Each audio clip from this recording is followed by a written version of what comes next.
Day and night Johnson's के लिए की मेहनत, लेकिन मेरी वहाँ पे एडमिशन नहीं हो सका। तो मेरा जो उनसे सेकंड चॉइस थी वो हमेशा से डीवीएम ही।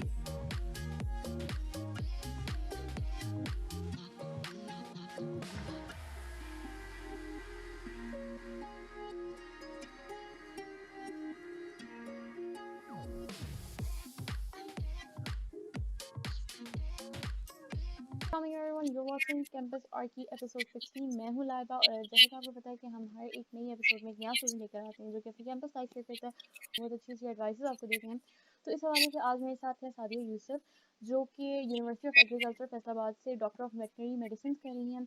उसके अलावा उनको लिखने का बहुत ज़्यादा शौक है, राइटिंग वो बहुत अच्छी करती हैं, पोइट्री भी बहुत अच्छी करती हैं। तो आइए हम उनके बारे में और जानने की कोशिश करते हैं, उनसे एडवाइसेस लेने की कोशिश करते हैं। तो लेट्स वेलकम हर। अस्सलाम वालेकुम Sadia, welcome to the show. And मैंने आपका छोटा सा इंट्रो दे दिया, अब आप अपने आप को इंट्रोड्यूस करवाइए, अपने बारे में बताइए कि आप क्या करती हैं, आपके क्या इंटरेस्ट हैं। जैसे कि आपने मुझे जो सा इंट्रो दिया, बिल्कुल ऐसे ही। मेरा नाम सादिया यूसुफ है और मैं फैसलाबाद बिलोंग करती हूँ और मैं यूनिवर्सिटी ऑफ एग्रीकल्चर फैसलाबाद से डीवीएम कर रही हूँ और अभी मैं 7th सेमेस्टर में हूँ, जो कि ऑलमोस्ट खत्म होने वाला है और फिर मैं सून जो है 8th सेमेस्टर में हूँ। और अगर मेरे इंटरेस्ट की बात करें तो मुझे जो सा है बुक्स पढ़ने का बहुत शौक है, वेदर उर्दू लैंग्वेज हो, इंग्लिश लैंग्वेज हो। मैं जो है प्रियोरिटी देती हूँ बुक की जो सी है स्टोरी को। और उसके अलावा जैसे कि आपने बताया कि मुझे राइटिंग का शौक है, तो मैं कंटेंट राइटिंग वगैरह करती हूँ और स्पेशली अगर बात करें तो मुझे जो सा है इंग्लिश पोइट्री वो करने का शौक है। सही सादिया, आपने थैंक यू सो मच अपना अपने आप को इंट्रोड्यूस कराने के लिए। तो सादिया, मैं पूछना चाहूँगी डीवीएम चूज़ करने की क्या वजह थी, इसके पीछे क्या राज था। ऑलमोस्ट सेम स्टोरी होती है जो उनसे बायो के स्टूडेंट्स होते हैं। मैंने जो उनसे एफएससी में एक ही मेरा माइंडसेट था कि मुझे जो उनसा है एमबीबीएस में एडमिशन लेना है। मैंने डे एंड नाइट जॉनसन्स के लिए की मेहनत, लेकिन मेरी वहाँ पे एडमिशन नहीं हो सका। तो मेरा जो उनसे सेकंड चॉइस थी वो हमेशा से डीवीएम ही थी। तो इस वजह से मैंने इसके अलावा किसी और डिग्री के बारे में कुछ सोचा नहीं था कि अगर एमबीबीएस होता है तो ठीक है, अदरवाइज मैं डीवीएम में जाऊंगी। इस वजह से फिर मैं यहाँ। सही। तो मैं आपसे ये पूछना चाहूँगी कि आपने जैसे कि मेंशन किया कि आपने एमबीबीएस के लिए तैयारी की, तो लाइक आपने कोई गैप ईयर तो नहीं लिया कि चले मैं नेक्स्ट ईयर दोबारा अप्लाई करूँगी, या आपने आपने कहा कि नहीं हुआ तो चलो भाई छोड़ो MBBS, it's like the end of the नहीं, स्टोरी। नहीं, नहीं, मैंने कोई गैप ईयर नहीं किया था। इवन मुझे फ़ोर्स किया गया था, स्पेशली मेरी मामा ने मुझे फ़ोर्स किया था कि तुम जो है एक साल जो है देख लो और दोबारा जो है एमटेट का जो है दोबारा दे दो। तो मैंने उन्हें कहा कि अगर मुझसे एक दफ़ा नहीं हुआ तो मुझे पता है कि मेरे से नहीं होगा। लाइक आपको पता चल जाता है कि आप कितने कैपेबल हैं। मैंने मेहनत की थी, फुल की थी, लेकिन वो मेरा नहीं हुआ। इस वज़ह से फिर मैंने जो है अपना साल ज़ाया नहीं किया और मैं फिर परस्यू किया डीवीएम। सही। तो आप इस बारे में क्या कहेंगी, जो एमबीबीएस का एक हमारे एक सोसाइटी में है कि लोगों ने डॉक्टर करना, लोगों ने जिस तरह से इसका मेरिट हाई कर दिया है, लोग आप तो इट्स लाइक आपको पता था कि मैंने ठीक है यार हो गया, ठीक है कर लूंगी, नहीं हुआ तो I just go for DVM. तो आप उन लोगों को क्या कहेंगे जो गैप ईयर्स ले रहे होते हैं, बेचारे ये भी होते हैं समटाइम्स गैप ईयर लेके भी एडमिशन नहीं हो रहे होते, तो उस लिहाज से आप क्या कहना चाहेंगी। मैं किसी को कुछ नहीं कह सकती, बट ठीक है, जो लोग लेते हैं तो कुछ लोग जो उनसे दोबारा उनको सक्सेस मिल जाती है, वो तो एडमिशन भी हो जाता है। पर कुछ लोग जिनको पता है कि मतलब उन्होंने जाना ही उसी फील्ड में है, उन्हें पता है कि वो कर लेंगे नेक्स्ट टाइम भी, तो वो जरूर करें। लाइक अगर उनका वही एक जो है ना मेन फोकस है तो वो लाजमी करें। लेकिन अगर आपको फील हो रहा है कि आप नहीं करेंगे, जैसे मुझे फील हुआ, मैंने एक दफा टेस्ट दिया, मुझे अपनी जो सी कैपेसिटी का पता चल गया, तो मैंने नहीं किया। लेकिन अगर आप कोशिश करना चाहते हैं तो लाजमी करें। सही सही। तो आप ये मुझे बताएं कि आपने जब एफएससी में आई तो आपको पता था कि अच्छा मैंने एमबीबीएस करना है, उसके अलावा आपने किस तरह से चीज़ों को एक्सप्लोर किया और आपको कैसे पता चला कि यार मैंने डीवीएम करना है, क्योंकि डीवीएम यूजुअली हमारी सोसाइटी में उतनी ज़्यादा इतनी लोग उसकी तरफ नहीं जाते, तो आपको कैसे ये पता चला कि अच्छा मैं डीवीएम में जाऊंगी, या आपने किस तरह से इसको एक्सप्लोर किया। और आप जो स्टूडेंट्स देख रहे हैं उनको कैसे गाइड करेंगी, कि उनको कैसे बताएं, कैसे कहेंगी कि यार आप लोग जब इस लेवल पे पहुंच जाते हो तो start searching out for other fields as well other than medical. Basically जब हम एसएससी कर रहे होते हैं तो वहाँ पे भी जो आप अकेडमी बेसिकली जो होती है, वो वहाँ पर वो सेशंस होते हैं आपकी करियर के बारे में, जो आपको काउंसलिंग दी जाती है कि आप अगर इस फील्ड में जाना चाहते हैं तो आप इस चीज़ को चूज़ करें, अगर आपको नहीं मिलती तो आप ऑल्टरनेटिव फील्ड्स भी आपको बताई जाती है। तो मैं कहती हूँ कि जो सी अकेडमी है वो बहुत बड़ा रोल अदा करती है इस चीज़ में। तो मुझे बेसिकली मैं बोस्टन अकेडमी में मैंने एफएससी की है, तो वहाँ पे मुझे बहुत सी करियर काउंसलिंग हुई। उसके बाद मैं किड्स गई थी, मुझे वहाँ पे जब आप एमटेक की तैयारी करने जाते हैं तो वहाँ पर मुझे बहुत सी करियर काउंसलिंग मिली। तो मुझे थोड़ा-सा बेसिक वहीं से पता चला था कि आप वो कर सकते हो और अगर आप मुझसे पूछें कि मैंने भी डीवीएम वो ही क्यों सिलेक्ट किया, तो आप ये कह सकते हैं कि मुझे बायो में इंटरेस्ट था। जब आप मैं थी ना एसएससी वगैरह में तो हम लोग बुक्स पढ़ते थे बायो की, तो उसमें जब वो प्रोसेसेस वगैरह पढ़ते थे, कभी हार्ट का अगर आप पढ़ें, तो अभी एक वेंट्रिकल जो होता है वो रिलैक्स करे तो ब्लड इधर मुझे वो चीज़ें बहुत फैसिनेट करती है, अच्छा हमारी बॉडी इस तरह से वर्क करती है। तो मुझे बेसिकली तब पता चला कि मुझे बायो पढ़ने में इंटरेस्ट है, तो फिर मैंने यही सोचा था कि अगर मैं कोई डिग्री लूँगी, तो वो उसमें मेरा मेजर जो था वो बायो से रिलेटेड ही होगा। तो मैं एग्री साइंसेस में जा सकती थी और चीज़ में जा सकती थी, पर मैं नहीं गई थी। मैंने सोचा था कि मुझे इसमें इंटरेस्ट है, तो मैं डीवीएम में ही जाऊँगी। सही और दैट अगर बाकी आप जिसका कह रहे हैं कि बाकी बच्चे जो उनसे एफएससी वाले उनको कैसे पता चले, तो मैं उन्हें यही कहूँगी, एक तो आप अपने जो उनसे कॉलेजेस, दूसरा अपनी जो उनकी होती हैं अकेडमीज़, वहाँ से टीचर्स की गाइडेंस लें और उसके अलावा आपके जो सीनियर्स हैं, आपकी फैमिली में जो सीनियर्स हैं, उसके अलावा जो जिनको आप जानते हैं, उनकी गाइडेंस बहुत इम्पोर्टेंट होती है। सही दैट्स रियली नाइस। आपकी ये बात मुझे बहुत अच्छी लगी कि आपने जैसे आपको पता चल गया था कि मैंने क्या मेरा इंटरेस्ट है और उसके अकॉर्डिंगली आपने चीज़ों को देखा। सो जी। आपसे मैं ये पूछना चाहूँगी कि आपकी यूएस में आपकी कैसी कैंपस लाइफ है वहाँ का, उसके बारे में हमें ज़रा बताएं। यूएस में मेरी कैंपस लाइफ बहुत अच्छी है, लाइक स्टडीज भी कर रही हूँ, अदर एक्टिविटीज में भी हूँ, लाइक एक बैलेंस लाइफ है, दोनों तरफ मैंने बैलेंस किया हुआ है, अल्लाह का शुक्र है, अल्लाह ताला ने बैलेंस अदा किया है। अगर स्टडीज की बात करें तो उसमें भी वेरी गुड तो नहीं, एक्सीलेंट तो नहीं कह सकते कि, पर लेकिन गुड कह सकते हैं कि उस लिहाज से मैं चल रही हूँ। उसके अलावा अदर एक्टिविटीज में तो मैं कहूँगी फन वे में जा रही है मेरी लाइफ। सही, तो आपने कोई सोसाइटीज़ कोई क्लब्स कोई ज्वाइन किए हुए हैं? जी, जी, मैंने सोसाइटी ज्वाइन की हुई है। एक सोसाइटी मैंने ज्वाइन की है ALS art and literary society. उसका बेसिक यही होता है कि जो भी यूनिवर्सिटी में जो से इंटरटेनमेंट के रिलेटेड फंक्शंस वगैरह होते हैं वो सब जो से उसमें जो से उन्होंने वो मैनेज करने होते हैं, अरेंज करने होते हैं। तो एक सोसाइटी वो है और दूसरी जो सी है वो स्पोर्ट्स रिलेटेड सोसाइटी है, वेस्ट स्पोर्ट्स बोर्ड बीएसपी। उसकी भी मैं जो से कैबिनेट में, दोनों के कैबिनेट में हूँ मैं, तो बेसिकली फुल फन है। सही, तो आप टाइम कैसे मैनेज करती हैं साथ साथ?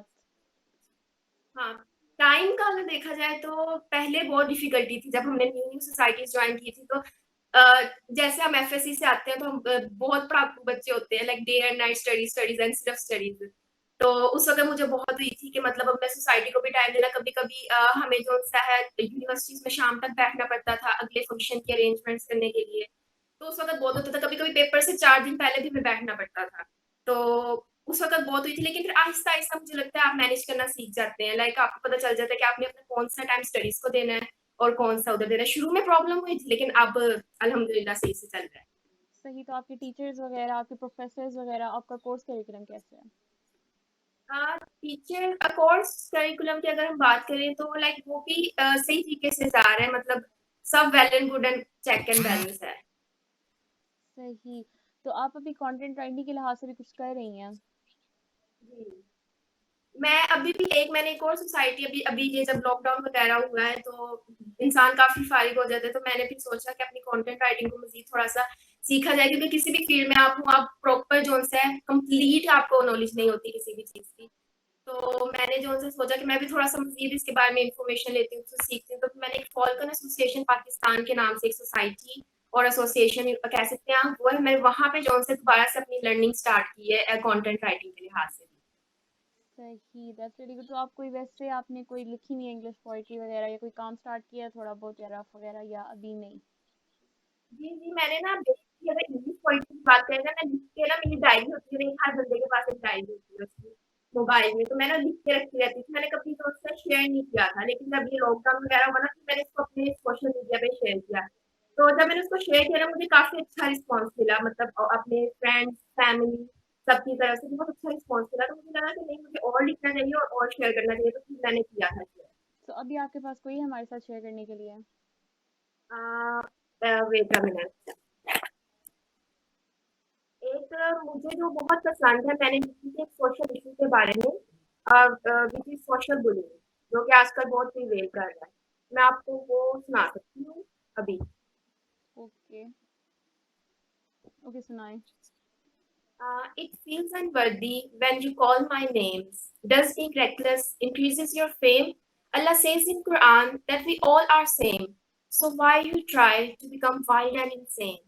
There is a new popular trend in the town. You find yourself cool in letting others down. Now, are you satisfied with your fake crown by destroying others' mental health all around? Walk in their shoes, then try not to scream. Don't tell me you find it funny, rather not an extreme. And tell me what you see in their dreams: insecurities, tears, shame, or no self-esteem. Is that what you want as a noble being? Let's just stop that chaotic bullying. Yeah, that was really good. I really like it. It was really good. Like I like the way you talked about the mental health and everything. So मैं आपसे ये पूछना चाहूंगी कि आप like इसको आगे pursue करना चाहेंगी along with your career या you be like it's just a hobby. Basically ये भी हॉबी है, लेकिन मैं इसको, जैसे मैंने आपको बताया, मैं आर्ट एंड लिटरेरी सोसाइटी का एक पार्ट हूँ, तो वहाँ पे मैं अपने इसको नहीं, लेकिन अपने कंटेंट राइटिंग वगैरह को परस्यू कर रही हूँ। मतलब मैं राइटिंग का काम वहाँ पे करती हूँ, और बिसाइड्स अगर मुझे मौका मिलेगा तो मैं ज़रूर परस्यू करूँगी, अदरवाइज़ एज़ एन इंटरेस्ट तो साथ-साथ चलेगा। सही, तो आप कोई एडवाइस देना चाहेंगी जो बच्चे ऐसे हैं जिनके क्योंकि हर किसी में कोई ना कोई स्किल होता है, कोई ना कोई टैलेंट होता है। इट्स नॉट लाइक कि हर बंदा यूज करके अपने टैलेंट को एक लाइक स्टार बन जाए। सो आप दोनों फील्ड्स को किस तरह से लेके चल सकते हैं? मैं ये कहूँगी कि जो आपका मेन फील्ड है ना, उस पे टोटल फोकस रखें, और उसके अलावा दूसरा जो इंटरेस्ट है आपका, लाइक जिस तरह मेरा ये कंटेंट राइटिंग का इंटरेस्ट है, अगर तो वो बच्चा जो है वो इसको परस्यू करना चाहता है तो वेल एंड गुड, तो बहुत अच्छी बात है कि वो अपने पैशन को आगे लेके जा रहा है। लेकिन जिस तरह मैं हूँ, मैं सिर्फ इसको एज एन हॉबी रख रही हूँ, तो वो मैं ये कहूंगी कि उसको लाजमी साथ साथ लेके चले। कभी ना कभी इंसान को टाइम मिलता है, वो उसको जो सा है कभी ना कभी कुछ लिखे, तो अगर वो दोनों चीजों को साथ लेके चलेगा ना, तो एक बैलेंस रहेगा, तो उसकी अपनी लाइफ में उसको पता चलेगा कि उसके लिए न्यू जो अपॉर्चुनिटीज आएंगी, उसको पता चलेगा कि उसके लिए उसको अगर मैं जिसका लिख रही हूँ तो उसको चांस भी मिलेगा, तो दोनों साइड बाय साइड चले।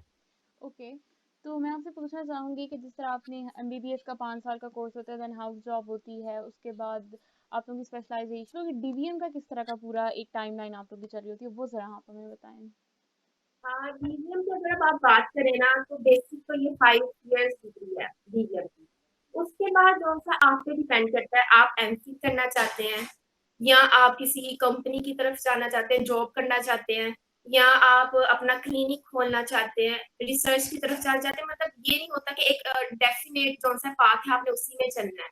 इसमें डिफरेंट पाथ्स होते हैं, आप किसी भी चीज को चूज कर सकते हैं। फॉर एग्जाम्पल, आपने अभी डीवीएम किया, आप चाहते हैं आप कोई लेक्चरशिप की तरफ जाए, रिसर्च की तरफ जाए, तो आपको मजीद स्टडीज करनी पड़ेंगी, एमफिल करें, पीएचडी करें। अगर आप चाहते हैं कि आप मतलब अभी जॉब करना चाहते हैं, तो आप जो है किसी फार्म वगैरह या किसी कंपनी के साथ जो है जॉब कर सकते हैं। और अगर आप चाहते हैं कि आप नहीं, आप अपना जी पर्सनल क्लिनिक खोले, तो आपको भी वो क्लिनिक खोलने की तरफ, मतलब डिफरेंट फील्ड्स हैं। सही, तो आप थोड़ा सा एंट्री टेस्ट के लिहाज से बताएं कि एंट्री टेस्ट की किस तरह से प्रिपरेशन करनी चाहिए इनकेस अगर कोई डीवीएम के लिए जा रहा है तो उसका क्या सीन है? डीवीएम क्या टेस्ट? जी। बेसिकली जब ये डीवीएम का जो सेंट्री टेस्ट होता है ना, ये उस टाइम में होता है जब हम लोग ना एम कैट की तैयारी कर रहे होते हैं।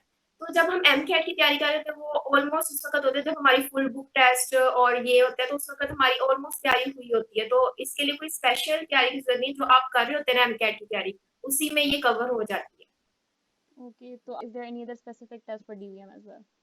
नहीं, इसका स्पेसिफिक टेस्ट होता है। अगर आपने यूनिवर्सिटी एग्रीकल्चर में डीवीएम करना है, तो आपको यूनिवर्सिटी एग्रीकल्चर का एक टेस्ट देना पड़ता है, एंट्री टेस्ट।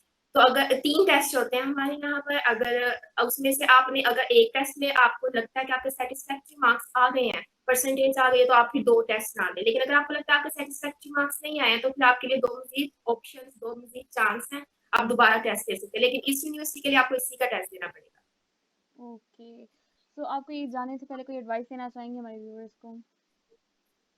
एडवाइस यही जो मैंने आपको एक पॉलिसी सुनाई है, सोशल बुलिंग के लिहाज से हमारी सोसाइटी में बहुत ज्यादा है, बहुत ज्यादा। लाइक हम लोग मजाक मजाक में जो सा है एक दूसरे को बहुत सुना देते हैं और कहते हैं कि बस मजाक है। तो मैं बस ये कहना चाहूंगी, ये मेरे जो भी वर्ड्स बोले हैं, just stop that social bullying. Okay, that's really good. मतलब ये एक बहुत छोटी बात है. It's kind of like not a bully, but हम ये चीज़ कर रहे होते हैं अपनी daily life and we don't know that. So that's really good that you raise a point about it. And yeah, that's really good. So yeah, guys, that's all for episode 16. I hope you guys liked it. And if you do like, subscribe, and comment. And if you have any queries related to our new guest, या आप सादिया से कुछ पूछना चाहते हैं, so do let us know in the comment and we'll get back to you. And that's all. Thank you so much, Sadia, for being on our show. And yeah, I'll see you in the next video, guys. Allah Hafiz, everyone.